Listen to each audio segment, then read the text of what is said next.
All India Congress Committee General Secretary Jairam Ramesh today took a dig at some political parties, terming them as political puppets of BJP.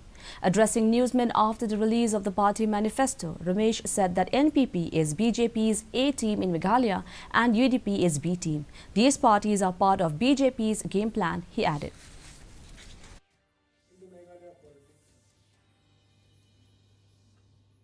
JMC, not TMC, JMC, Judas Mukul Party, JMC. And there are puppets in different states. Here there is one puppet called the NPP. There is another puppet called the UDP. These are all part of the BJP's game plan. NPP is BJP's A team here. UDP is BJP's B team here. TMC or JMP is BJP's C team here, and BJP is the D team here. It is only the Congress party that believes not just unity in diversity, but unity through diversity. MPCC President and Shillong MP Vincent